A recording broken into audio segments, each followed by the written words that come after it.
നമസ്കാരം. ഞാൻ doctor Parashuram Gopinath, senior consultant and scientific director at CIMAR the women's hospital. ഞാനിന്ന് സംസാരിക്കാൻ ഉദ്ദേശിക്കുന്നത് നമ്മുടെ ഒരു പേഷ്യൻറ്റിന് IVF വേണമെന്നുള്ളൊരു തീരുമാനം എത്തിക്കഴിഞ്ഞാൽ നമ്മൾ എങ്ങനെയാണ് ആ ഒരു സ്ഥലത്തേക്ക് വരേണ്ടത്, അല്ലെങ്കിൽ പ്രത്യേകിച്ച് കേരളത്തിൻ്റെ പുറത്ത് അല്ലെങ്കിൽ ഇന്ത്യയുടെ പുറത്തുള്ള ആൾക്കാർ എങ്ങനെ അവർ ട്രിപ്പ് പ്ലാൻ ചെയ്ത് വരണം എന്നുള്ളതിനെ കുറിച്ചുള്ളൊരു ധാരണ ഉണ്ടാക്കാൻ വേണ്ടിയിട്ടാണ് ഞാൻ ഈ ഒരു സെഷൻ ചെയ്യുന്നത്. ഫസ്റ്റ് ഓഫ് ഓൾ നമ്മൾ ഈ സെഷൻ ചെയ്യുമ്പോൾ നമ്മൾ മനസ്സിലാക്കേണ്ടത് എന്തൊക്കെയാണ് നമ്മൾ സാധാരണ ഒരു IVF പ്രോസസ്സിൽ സംഭവിക്കുക.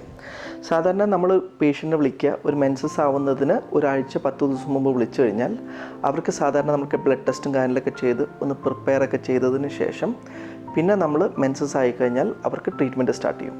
മെൻസസ് ആയിക്കഴിഞ്ഞാൽ നമ്മൾ 2ാമത്തെ അല്ലെങ്കിൽ 3ാമത്തെ ദിവസം തന്നെയാണ് സാധാരണ അവർക്ക് നമ്മൾ ട്രീറ്റ്മെൻറ്റ് സ്റ്റാർട്ട് ചെയ്യുക. ഒരു ഓൺ ആൻ ആവറേജ് ഒരാൾക്ക് നമ്മൾ ഇഞ്ചെക്ഷൻസ് സ്റ്റാർട്ട് ചെയ്ത് കഴിഞ്ഞാൽ ഒരു 10 to 12 ഡേയ്സാണ് സാധാരണ നമ്മൾ ഇഞ്ചെക്ഷൻസ് കൊടുക്കേണ്ടി വരിക. സാധാരണ ഇഞ്ചെക്ഷൻസ് കൊടുത്തതിന് ശേഷം എഗ്ഗുകൾ വളർന്ന് ഒരു മെച്ചുറായ ഒരു സാഹചര്യം വന്നതിന് ശേഷം അതിന് നമ്മൾ ഒരു ട്രിഗർ ഇഞ്ചെക്ഷൻ കൊടുക്കും. ആ ട്രിഗർ ഇഞ്ചെക്ഷൻ കൊടുത്തതിന് ശേഷം 36 മണിക്കൂറിന് ശേഷം നമ്മൾ ആ എഗ്ഗ് പുറത്തേക്കെടുത്ത് പുറത്തുനിന്ന് ഹസ്ബൻഡ് സ്പേം എടുത്ത് ഇത് രണ്ടും കൂടി കൂട്ടി യോജിപ്പിച്ച് അതൊരു ഭ്രൂണമാക്കി മാറ്റി 2, 3, 4, 5 ദിവസം വളർത്തിയതിന് ശേഷമാണ് തിരിച്ച് നമ്മൾ യൂട്രസിനകത്തേക്ക് വെക്കുന്നത്. ഈ യൂട്രസിനകത്തേക്ക് വെച്ചതിന് ശേഷവും പിന്നെയും ഈ സപ്പോർട്ട് മെഡിക്കേഷൻസ് ഉണ്ടാവും പേഷ്യൻസിന്. ഇതൊരു 15 ദിവസത്തോളം സപ്പോർട്ട് മെഡിക്കേഷൻസ് എടുത്തതിന് ശേഷമാണ് നമുക്ക് പ്രഗ്നൻസി പിടിച്ചിട്ടുണ്ടോ ഇല്ലയോ എന്ന് നമുക്ക് അറിയാൻ പറ്റുക. സാധാരണ ഇതിലപ്പോൾ നമ്മൾ പ്ലാൻ ചെയ്യുമ്പോൾ നമ്മൾ മെൻസസ് ആവണതിന് കുറച്ച് ദിവസം മുമ്പ് വരിക. മെൻസസ് ആയിക്കഴിഞ്ഞാൽ 15-20 ഡേയ്സിനകത്ത് ട്രീറ്റ്മെൻറ്റ് പ്രോസസ്സ് തീരും. അതിനുശേഷം പിന്നത്തെ ഒരു 15 ദിവസത്തിനകത്ത് നമുക്ക് അതിൻ്റെ റിസൾട്ട് അറിയാൻ പറ്റും. ഈ റിസൾട്ട് അറിയാൻ വെയിറ്റ് ചെയ്യുന്ന സാഹചര്യത്തിൽ നമുക്കിവിടെ നാട്ടിൽ നിൽക്കേണ്ട ഒരു ആവശ്യം ഇല്ല. കറക്റ്റായിട്ട് മെഡിസിൻസ് എടുക്കാനുള്ള സൗകര്യം ഉണ്ടെങ്കിൽ അത് എവിടെയാണോ നിങ്ങൾ ജോലി ചെയ്യുന്നത്, എവിടെയാണോ നിങ്ങൾ ആക്ച്വലി താമസിക്കുന്നത്, അവിടെ തിരിച്ചു പോയി നിങ്ങൾക്കത് കണ്ടിന്യൂ ചെയ്യാൻ പറ്റുന്നതാണ്. ചില സാഹചര്യങ്ങളിൽ നമുക്ക് ചിലപ്പോൾ ഫ്രഷായിട്ട് നമ്മൾ എഗ്ഗ് എടുത്ത് എംബ്രിയോ ആക്കി മാറ്റിയതിന് ശേഷം ഉടനെ തന്നെ നമുക്ക് ചിലപ്പോൾ ഭ്രൂണത്തിന് ഗർഭപാത്രത്തിലേക്ക് ഇടാൻ പറ്റില്ല.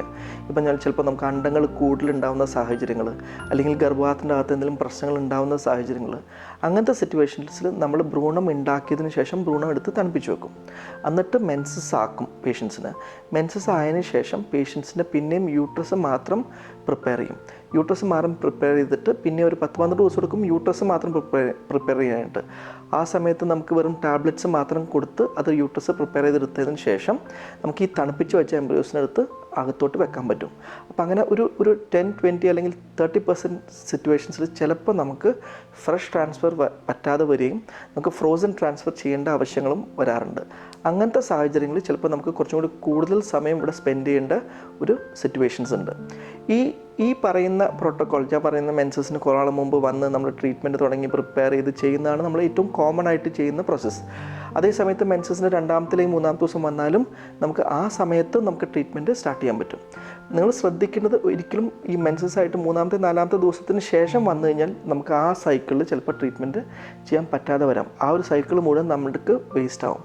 അത് നമുക്ക് നെക്സ്റ്റ് സൈക്കിളിൽ പിന്നെ ചെയ്യാൻ പറ്റുള്ളൂ. അല്ലെങ്കിൽ നമുക്ക് നെക്സ്റ്റ് സൈക്കിൾ നേരത്തെ മെൻസസ് വരുത്തി ചെയ്യാൻ പറ്റും, പക്ഷേ എന്നാലും നമ്മുടെ ടൈം ഒത്തിരി നമുക്കവിടെ വേസ്റ്റ് ആവുകയാണ്.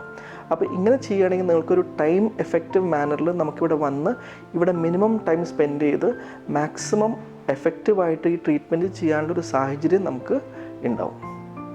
So thank you so much.